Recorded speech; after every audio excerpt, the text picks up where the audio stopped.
پیش خدمت ہے حالات حاضرہ کا پروگرام سیربین۔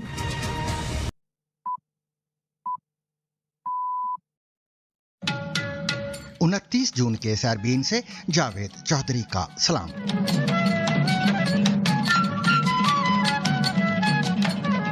آج بات ہوگی امریکہ کی، نہ ایران اور اسرائیل کی کشیدگی کا ذکر ہوگا، نہ لبنان کا رخ کریں گے۔ پاکستان کی سیاسی گہما گہمی اور بھارت سے تعلقات پر بھی آج بات نہیں ہوگی، کیونکہ ہر ماہ ہم ایک دن اس پروگرام کے نام کرتے ہیں جس کی یاد اور روایت کو زندہ رکھنے کے لیے ہم نے ZBC سیربین کا آغاز کیا تھا۔ آپ نے درست پہچانا، ہم بات کر رہے ہیں BBC کے شورائے آفاق ریڈیو پروگرام سیربین کی، جو برسوں تک ہر روز رات 8 بجے دنیا کے لاکھوں سامعین تک دنیا بھر کی اہم خبریں اور تجزیے پہنچاتا رہا۔ آج سے ٹھیک ایک دہائی قبل یعنی 10 برس پہلے اسی دن نشر ہونے والا BBC سیربین ہم آپ کی خدمت میں دوبارہ پیش کریں گے۔ اس پروگرام میں آپ اس وقت کی دنیا، اس دور کے حالات، واقعات اور تاریخ کے ان لمحوں کو دوبارہ سن سکیں گے جنہیں وقت اپنے ساتھ آگے تو لے گیا مگر یادوں سے کبھی مٹا نہ سکا۔ یہ صرف خبروں کا اعادہ نہیں بلکہ ایک عہد، ایک روایت اور ایک صحافتی اسلوب کو خراج تحسین ہے۔ یہی وہ جذبہ ہے جس کی یاد میں ہم نے ZBC سیربین کا سفر شروع کیا تھا، تاکہ ان آوازوں، ان لمحوں اور اس معیار کو زندہ رکھا جا سکے جس نے برسوں تک اردو صحافت کے سنجیدہ سامعین کی رہنمائی کی۔ تو آئیے چلتے ہیں 10 سال پیچھے اور سنتے ہیں آج ہی کے دن نشر ہونے والا BBC سیربین۔ پیر 29 جون کے سیربین کے ساتھ شفیع نقی جامعی کا سلام۔ یونان اپنے شدید مالی بحران سے پریشان اور دیوالیہ ہونے کے خدشے سے دوچار ہے۔ بینک ہفتے بھر کے لیے بند کر دیے گئے، لیکن یونانی وزیر اعظم نے شہریوں کو یقین دلایا کہ ان کی رقوم محفوظ ہیں۔ Οι καταθέσεις των πολιτών στις ελληνικές τράπεζες είναι απολύτως διασφαλισμένες. تفصیلاً یونان کے دیوالیہ پن کا یہ موضوع عالمی خبروں کے بعد۔ یہ BBC اردو سروس ہے۔ شمائلہ خان سے خبریں سنیے۔ یورپی کمیشن کے صدر جان کلاڈ جنکر کا کہنا ہے کہ وہ محسوس کرتے ہیں کہ ہفتے کے اختتام پر بیل آؤٹ پروگرام سے متعلق مذاکرات میں یونان کے حکام نے انا کا اظہار کر کے دھوکہ دیا۔ انہوں نے ایک جذباتی خطاب کرتے ہوئے یونان کی عوام سے درخواست کی ہے کہ اتوار کو ریفرنڈم میں یورو زون کی بیل آؤٹ پیشکش کے حق میں ووٹ ڈالیں۔ برسلز میں صحافیوں سے بات کرتے ہوئے مسٹر جنکر کا کہنا تھا کہ یونان کے مذاکرات کاروں کے رویے کی وجہ سے مطلوبہ نتائج حاصل نہیں ہو سکے۔ Je suis profondément affligé. Mister جنکر کہہ رہے ہیں کہ گزشتہ ہفتے جو یورپ نے دیکھا، مجھے خصوصی طور پر اس پر افسوس ہے۔ ایک رات میں یورپ کو ایک بڑا دھچکا لگا اور اس کی خیر سگالی ہوا میں اڑ گئی۔ انا پرستی، دفاعی فوائد اور عوام میں مقبولیت جیسے مفاد کو دوسرے پہلوؤں پر فوقیت حاصل ہو گئی۔ یہ تھے یورپی کمیشن کے صدر جان کلاڈ جنکر کے الفاظ۔ واضح ہے کہ یونان کے بیل آؤٹ پیکج پر یورو زون سے مذاکرات کل ناکام ہو گئے تھے۔ یورپ کے مرکزی بینک نے فیصلہ کیا کہ وہ یونان کے بینکوں کے لیے ہنگامی امداد میں توسیع نہیں کرے گا، جس کے بعد آج سے یونان نے ایک ہفتے کے لیے اپنے بینک بند کر کے سرمایہ پر پابندی لگا دی ہے۔ ماہرین یونان کے دیوالیہ ہونے کے خدشات ظاہر کر رہے ہیں، جبکہ دوسری جانب یورپ اور ایشیا کی اسٹاک مارکیٹوں میں آج تیزی سے شدید مندی دیکھنے میں آئی ہے۔ پاکستان کے شہر کراچی میں انسداد دہشت گردی کی خصوصی عدالت نے متحدہ قومی موومنٹ کے رہنما عامر خان کی ضمانت منظور کر لی ہے۔ عامر خان پر جرائم پیشہ افراد کو پناہ دینے کا الزام ہے۔ کراچی سے احمد رضا۔ انسداد دہشت گردی کی عدالت کی جج خالدہ یاسین نے اپنے مختصر حکم میں کہا کہ جب تک مقدمہ چل رہا ہے عامر خان ملک سے باہر نہیں جا سکتے۔ ان کے وکیل کا موقف تھا کہ استغاثہ 3 ماہ تک زیر تفتیش رکھنے کے باوجود عامر خان کے خلاف کوئی ٹھوس شواہد پیش کرنے میں ناکام رہا ہے۔ انہیں رینجرز نے 11 مارچ کو MQM کے صدر دفتر 90 پر چھاپے کے دوران گرفتار کیا تھا اور لگ بھگ 3 ماہ تک حراست میں رکھنے کے بعد اسی مہینے کے اوائل میں پولیس کے حوالے کر دیا تھا۔ ان کے وکیل شوکت حیات ایڈوکیٹ نے BBC اردو سروس کو بتایا کہ ضمانت کے لیے جمع کرائی گئی دستاویزات کی تصدیق کا عمل کل تک مکمل ہو جائے گا، جس کے بعد عدالت ان کی رہائی کا حکم جاری کرے گی۔ افغانستان کے صوبہ ہرات میں طالبان شدت پسندوں نے کم از کم 11 فوجیوں کو ہلاک کر دیا ہے۔ مقامی حکومت کے ایک ترجمان کا کہنا ہے کہ یہ فوجی پک اپ ٹرکس میں سفر کر رہے تھے کہ ان کے قافلے پر طالبان جنگجوؤں نے حملہ کیا۔ دوسری جانب اطلاعات ہیں کہ صوبہ ننگرہار میں طالبان اور دولت اسلامیہ کے شدت پسندوں کے درمیان مسلح تصادم میں متعدد شدت پسند ہلاک ہوئے ہیں۔ بنگلہ دیش کی حکومت کے ایک سابق وزیر عبداللطیف صدیقی کو ملک کی ایک ہائی کورٹ نے ضمانت پر رہا کر دیا ہے۔ وہ مسلمانوں کی زیارت، حج اور عمرے کو وقت اور پیسے کا ضیاع قرار دینے پر 7 ماہ سے قید میں تھے۔ عبداللطیف صدیقی پر کوئی مقدمہ نہیں چلایا گیا اور نہ ہی وزیراعظم نے ان سے ستمبر میں نیو یارک میں دیے گئے اپنے بیان کو واپس لینے کو کہا ہے۔ البتہ وزیر اعظم نے انہیں ٹیلی کمیونیکیشن کے وزیر کے عہدے سے برطرف کر دیا ہے۔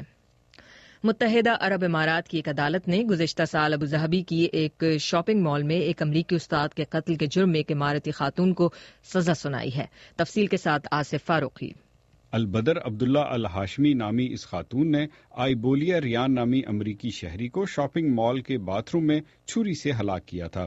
ان پر مصری نژاد امریکی ڈاکٹر کے اپارٹمنٹ کے باہر دیسی ساختہ بم سے دھماکہ کرنے کی کوشش کا الزام بھی ہے۔ یہ بم پھٹنے میں ناکام رہا۔ اس حملے نے متحدہ عرب امارات کو حیرت میں ڈال دیا ہے، جہاں تارکین وطن افراد کی ایک بڑی تعداد آباد ہے۔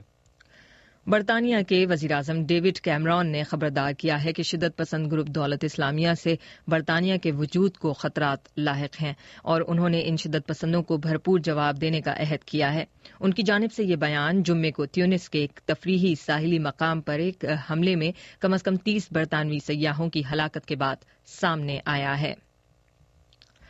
برونڈی کے صدر پیری نکورونزیزا کے تیسری بار عہدہ صدارت پر رہنے کے خلاف ہفتوں سے جاری پرتشدد مظاہروں کے باوجود آج ملک میں پارلیمانی انتخابات جاری ہیں۔ اطلاعات ہیں کہ گرینیڈ پھینکے جانے کی وجہ سے بعض پولنگ اسٹیشنز آج تاخیر سے کھولے گئے۔ حزب اختلاف نے ان انتخابات کا بائیکاٹ کر رکھا ہے۔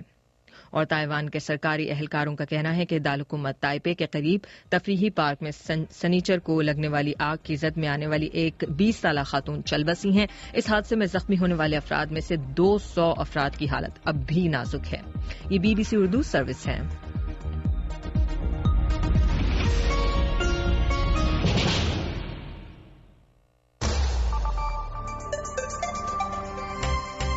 پنجاب میں شدت پسندوں کے ساتھ کوئی رواداری نہیں۔ پنجاب کے وزیر داخلہ ہماری جو کاؤنٹر ٹیررزم کی پالیسی ہے، وہ چاہے داعش ہے، چاہے TTP ہے، چاہے لوکل کمانڈرز ہیں، چاہے جو بھی ہے، ان کے لیے یکساں ہیں، زیرو ٹالرنس ہے۔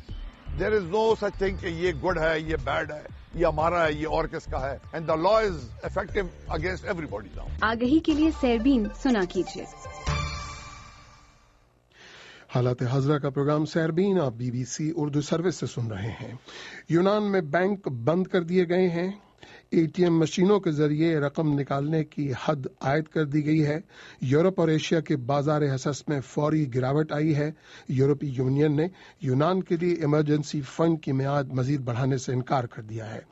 بینکوں کے باہر ATM کیش مشینوں سے ایک شخص ایک دن میں صرف 60 یورو نکال سکتا ہے اور بینک ایک ہفتے تک بند رہیں گے تاکہ مالی معاملات سنبھالے جا سکیں۔ یہ اچانک یونان کی مالی حالت خراب کیوں ہوئی؟ مسائل کس نوعیت کے ہیں؟ تجزیہ ذرا دیر بعد آنے کو ہے، لیکن اس کے بارے میں ہمارے نامہ نگاروں کے مراسلوں کا خلاصہ پہلے سنیے نادیہ گلزار کی زبانی۔ یونان کی حکومت کی جانب سے تمام بینک بند رکھنے کا فیصلہ ایسے وقت میں کیا گیا جب یورپی سینٹرل بینک نے یونان کے ہنگامی امدادی فنڈ میں اضافہ نہ کرنے کا اعلان کیا۔ یونانی حکومت نے بینکوں کے ATM سے رقم نکلوانے کی بھی حد مقرر کر دی ہے، جس کے نتیجے میں ایک دن میں 60 یورو سے زائد تک رقم نہیں نکلوائی جا سکے گی۔ البتہ اس حد کا اطلاق ان صارفین پر نہیں ہوگا جن کے پاس دوسرے ملکوں کے بینکوں کے کارڈ ہوں گے۔ یونان کے وزیر اعظم الیکسیس سیپراس نے ٹیلی ویژن پر خطاب کے دوران کہا کہ یورپی سینٹرل بینک نے یونان کو ہنگامی امدادی فنڈ نہ دے کر بلیک میل کیا ہے۔ انہوں نے مزید کہا، اس سے صاف ظاہر ہے کہ یورپی گروپ کے اس فیصلے کا کوئی اور مقصد نہیں، صرف یونانی عوام کی رائے کو بلیک میل کرنا اور ریفرینڈم کے جمہوری عمل کے راستے میں رکاوٹ ڈالنا ہے۔ انہوں نے عوام کو پرامن رہنے کو کہا اور یقین دلایا کہ ان کے پیسے، تنخواہیں اور پینشنیں محفوظ ہیں۔ Οι καταθέσεις των πολιτών στις ελληνικές τράπεζες είναι απολύτως διασφαλισμένες. یونانی بینکوں میں شہریوں کی جمع رقوم بالکل محفوظ ہیں، تنخواہوں اور پینشن کی ادائیگی بھی محفوظ ہے۔ کسی بھی معاملے میں مشکل آئے تو تحمل سے برداشت کریں۔ Με ψυχραιμία και αποφασιστικότητα. یونان میں بینکوں کے باہر ATM سے رقوم نکلوانے کے لیے لمبی قطاریں لگی ہوئی ہیں. پینشن وصول کرنے والے چند لوگوں نے کہا بلا شبہ ہم پریشان ہیں. میں اتنی غیر حساس نہیں ہوں کہ پریشان نہ ہوں. ہر کوئی پریشان ہے، لیکن میں بہت برے دن دیکھ رہی ہوں.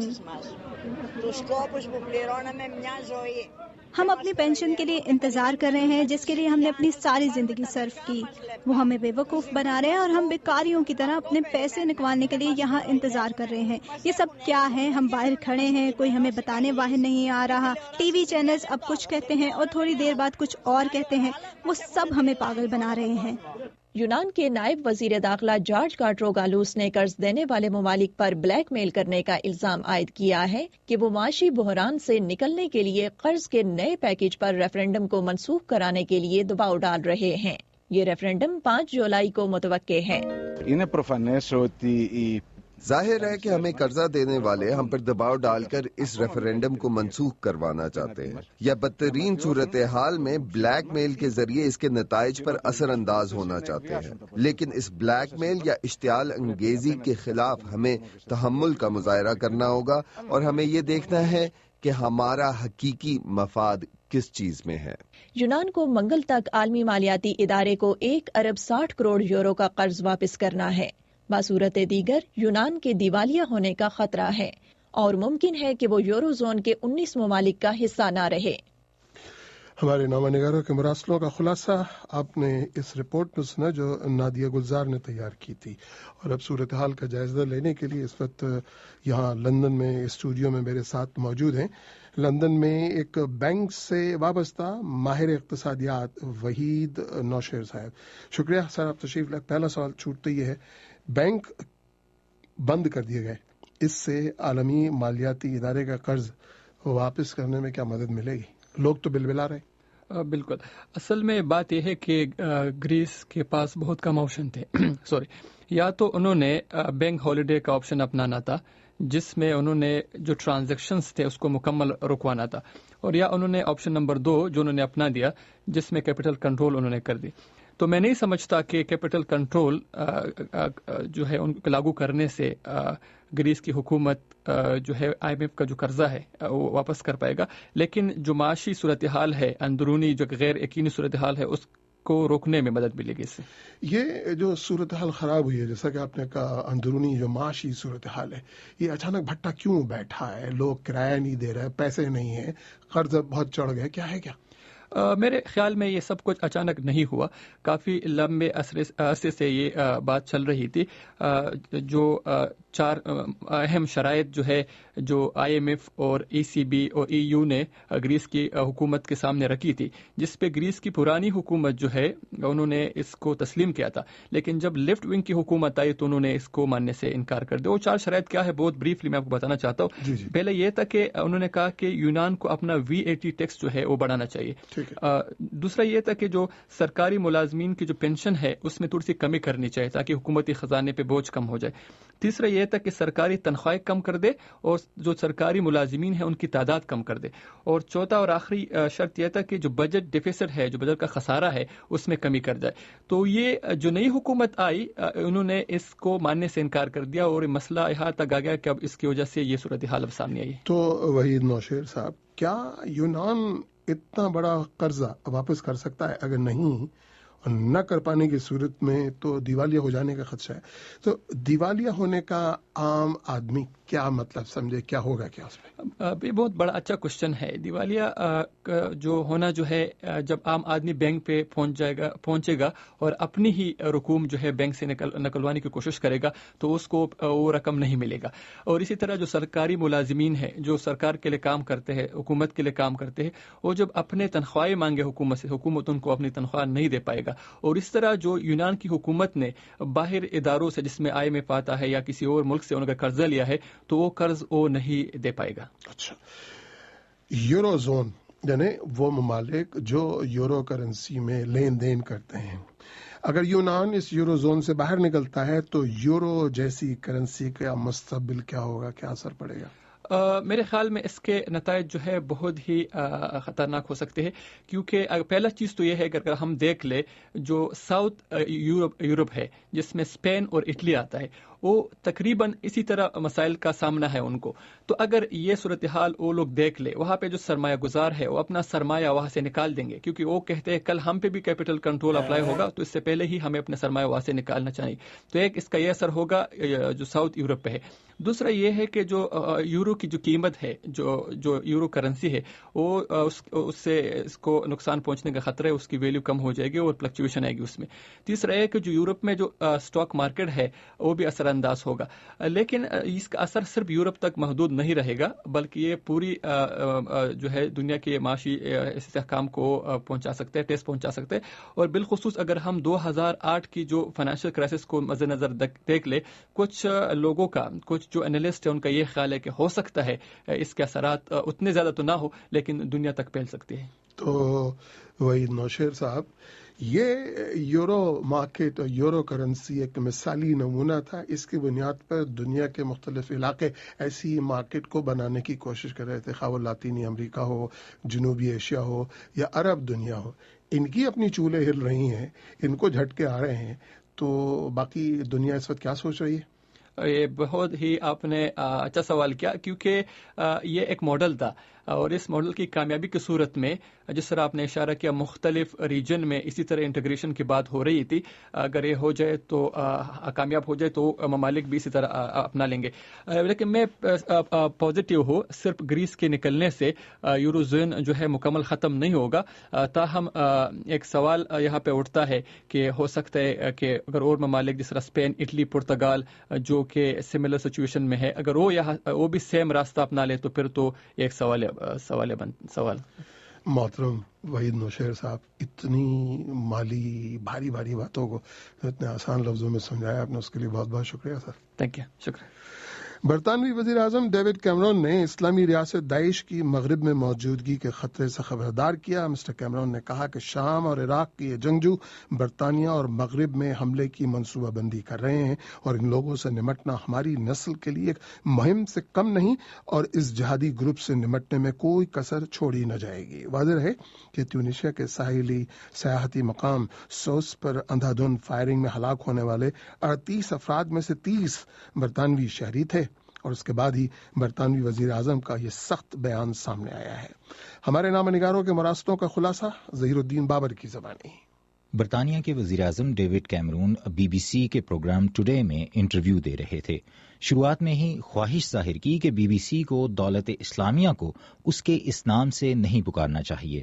I wish the BBC would stop calling it Islamic State. میری خواہش ہے کہ BBC اسے دولت اسلامیہ کہنا چھوڑ دے، کیونکہ یہ کوئی اسلامی ریاست تو ہے نہیں. نام یہ کیوں نہیں ہونا چاہیے، خود ہی وجہ بھی بتا دی. What it is an appalling, barbarous regime. یہ تو ایک ہولناک درندہ صفت حکومت ہے، مذہب اسلام کی بگڑی ہوئی شکل ہے. اس پروگرام کو سننے والے بہت سے مسلمان جب بھی دولت اسلامیہ سنیں گے تو انہیں افسوس ہوگا. اور وزیر اعظم کیمرون کے مطابق اسلام کی بگڑی ہوئی شکل مغرب کے وجود کے لیے خطرہ بن گئی ہے. It is an existential threat because یہ وجود کے لیے خطرہ ہے، کیونکہ ہو یہ رہا ہے کہ ایک عظیم مذہب کو بگاڑ کر ایک زہریلا جان لیوا فرقہ تخلیق کیا گیا ہے جو یورپ، امریکہ، مشرق وسطیٰ اور ہر جگہ بہت سے نوجوان ذہنوں کو گمراہ کر رہا ہے. میرے خیال میں ہماری نسل کی جنگ اسی کے ساتھ رہے گی، اور ہمیں ہر ممکن وسیلے سے اس کے ساتھ لڑنا ہوگا. جب برطانوی وزیر اعظم سے کہا گیا کہ اگر یہ معاملہ برطانیہ کے وجود یا دولت اسلامیہ کے وجود کا ہے تو یہ تو جنگ ہوئی، تو برطانیہ یہ جنگ کیوں نہیں کر رہا؟ میں یہ نہیں مانتا. ہمیں مسلسل غیر معمولی طاقت کا مظاہرہ تو کرنا ہی ہے، لیکن ہمیں دانشمندی بھی دکھانی ہے. میرا خیال ہے کہ ہم اس خطرے کو مات دے سکتے ہیں، کیونکہ آزادی، جمہوریت، شفافیت اور برداشت کا ہمارا نظام ان کے نظام سے بہت بڑا ہے. چنانچہ اس خطرے کو شکست دینے کے لیے ہمیں ہر طرح سے لڑنا ہوگا. یقیناً داعش کو عراق اور شام میں کچلنا ہے. برطانیہ اس میں اپنا کردار ادا کر رہا ہے. عراق میں ان پر بمباری کرنے والا دوسرا بڑا ملک ہے، لیکن میری دلیل یہ ہے کہ اسے اس کے گھر میں نچوڑ دینا یا تباہ کر دینا کافی نہیں. ہمیں اس بنیاد پرست اور ہولناک بیانیے سے نمٹنا ہوگا جو ہمارے ملک کے نوجوانوں کے ذہنوں پر چھا رہا ہے. یہ وہ جنگ ہے جو ہر محاذ پر لڑنا ہوگی. عراق اور شام میں تو جو کرنا ہے وہ کرنا ہے. لیبیا میں نئی حکومت کھڑی کرنی ہے، لیکن جہاں برطانیہ میں بھی انسداد دہشت گردی اور پولیس کے استعداد میں سرمایہ کاری کرنی ہے. لیکن میری نظر میں سب سے اہم کام یہ ہے کہ انتہا پسندی کے اس زہریلے بیانیے کو شکست دی جائے جو بہت سے ذہنوں میں زہر گھول رہا ہے. کیا یہی مسئلے کا مکمل حل قرار دیا جائے؟ میرے خیال میں اقوام متحدہ کے سیکرٹری جنرل نے اسے بہترین الفاظ میں بیان کیا ہے. ایک میزائل ایک دہشت گرد کو مار سکتا ہے، لیکن دہشت گردی کو ختم کرنے کے لیے ایک اچھی حکومت ہونی چاہیے. ہمیں وہی چاہیے. مجھے پتا ہے کہ یہ ایک طویل مدتی منصوبہ ہے. دولت اسلامیہ کی پناہ گاہیں بننے والے ملکوں میں جمہوری نظام کی بحالی کو وزیر اعظم کیمرون نے اسلام کی بگڑی ہوئی شکل کا توڑ بھی قرار دیا. ان تمام ملکوں میں ہمیں ایسی حکومتیں، افواج اور نظام بنانے ہوں گے جو اپنے لوگوں کی نمائندگی کریں. تبھی ایک عظیم مذہب کی اس بگڑی ہوئی شکل کو مات دینے میں کامیابی مل سکتی ہے. ٹوڈے پروگرام کو انٹرویو میں برطانوی وزیر اعظم ڈیوڈ کیمرون نے مزید کہا کہ ان کی فوری ترجیح تیونس کے شہر سوسا میں حملے سے متاثرہ برطانوی شہریوں کو دلاسا دینا ہے. جمعے کو ہونے والے اس حملے میں 38 افراد مارے گئے تھے، جن میں سے کم 15 کا تعلق برطانیہ سے تھا. تاحال متعدد برطانوی شہری لاپتہ ہیں. حملے کی ذمہ داری دولت اسلامیہ نے قبول کی تھی. خدشہ ہے کہ جب لاشوں کی شناخت مکمل ہو جائے گی تو ہلاک ہونے والے برطانوی شہریوں کی تعداد 30 تک پہنچ سکتی ہے. برطانیہ کی حکومت زخمیوں اور وہاں سے واپس آنے کے خواہش مند اپنے شہریوں کے لیے خصوصی طیارہ روانہ کر رہی ہے. سانحے کے مقام کا دورہ کرنے کے لیے کئی یورپی وزرائے داخلہ کی طرح برطانوی وزیر داخلہ ٹریسا مے بھی تیونس پہنچی ہیں. برطانوی تفتیش کاروں کی ایک ٹیم بھی تیونس آئی ہے جو مقامی اداروں کے ساتھ مل کر حملہ آور اور اس کے سہولت کاروں کے بارے میں تحقیقات شروع کر رہی ہے. تیونس میں جان لیوا حملے کے بعد برطانوی وزیر اعظم ڈیوڈ کیمرون کا انٹرویو، جس کا خلاصہ آپ کے لیے ظہیر الدین بابر نے تیار کیا تھا. آئیے اس پر غور کریں کہ یورپ اور بالخصوص برطانیہ میں داعش کا نیٹ ورک ہے یا نہیں، اگر ہے تو کس قسم کا. میں نے یہی سوال ایسے ہی موضوعات کے مصنف اور تجزیہ کار موسیٰ خان جلال زئی سے کیا. بالکل داعش کا نیٹ ورک ہے اور برطانیہ سے تقریباً 500 سے 1000 نوجوان وقتاً فوقتاً داعش کے کیمپوں میں گئے ہیں. وہاں سے انہوں نے تربیت حاصل کی ہے اور وہاں سے واپس آ کر وہ نئے آئیڈیا اور نئے نظریے کے ساتھ واپس آئی ہے اور یہ بہت بڑا چیلنج ہے پولیس کے لیے. یہ تو ہو گیا برطانیہ میں. یورپ کے دیگر ممالک میں ان کا نیٹ ورک ہے اور خود ان کو ایک دوسرے کو پتا ہے کہ کون کہاں پہ کام کر رہا ہے. یورپ کے تقریباً 10-15 ملکوں میں داعش کا نیٹ ورک ہے. فرانس سے بہت زیادہ لوگ گئے ہیں داعش سے اور واپس آ کر انہوں نے حملے بھی کیے ہیں اور جرمنی کے تقریباً 500,000 لوگ گئے ہیں. اسی طرح جو ہے بلجیم کے اور دوسرے ملکوں کی. تو داعش کا نیٹ ورک بڑا اسٹرانگ ہے اور نوجوان جو ہے، چاہے نوجوان لڑکیاں ہیں یا لڑکے ہیں، وہ وقتاً فوقتاً وہاں جا کر تربیت لیتے ہیں. کچھ تو وہاں لڑ رہی ہے اور کچھ واپس آ چکی ہیں. آپ یہ کہہ رہے ہیں کہ وہاں جا کے تربیت لیتے ہیں، تو یہ وہاں کہاں پر ہے، کہاں جا کے تربیت لیتے ہیں؟ یہ عراق اور سیریا میں جاتے ہیں جہاں پر داعش کا کافی سارے علاقے پہ کنٹرول ہے اور وہاں انہوں نے دہشت گردی کے کیمپس بنائے ہیں اور ان کیمپوں میں مختلف ملکوں کے نوجوانوں کو تربیت دیتے ہیں. تو موسیٰ خان جلال زئی صاحب، آپ کی یقیناً یہ علم ہوگا کہ ٹیونیشیا میں جو واقعہ ہوا ہے 38 لوگ مارے گئے ہیں، جس میں سے 30 جو تھے برطانوی تھے. سوس کے مقام پر جو ساحلی تفریحی مقام ہے وہاں پر اس کے بعد برطانوی وزیر اعظم کا بڑا سخت بیان آیا ہے کہ یہ ان سے پوری طاقت کے ساتھ نپٹا جائے گا. تقریباً معنی اس کے یہ ہیں. تو کیا یورپ اور بالخصوص برطانیہ ان سے نمٹ سکتا ہے؟ اگر برطانیہ اکیلا جو ہے نمٹنا چاہتے ہیں کہ ہم برطانیہ کے اندر اس کو کاؤنٹر کریں گے تو یہ ان کے لیے مشکل ہوگا. اس کی وجہ یہ ہے کہ پچھلے 1-2 سالوں میں 350 پولیس اسٹیشن انہوں نے بند کر دیے ہیں. اگرچہ یہاں پر جو ہے 7 ملین کیمریز انہوں نے لگائی ہے، مگر اس کے باوجود یہاں پر دہشت گردی کے نیٹ ورک صرف داعش کے نہیں ہے، بہت زیادہ نیٹ ورک سے دہشت گردی کی جو اس وقت چل رہی ہے. کچھ کو گورنمنٹ کے ایجنسیوں کے ایکسیس حاصل ہے اور کچھ ایسی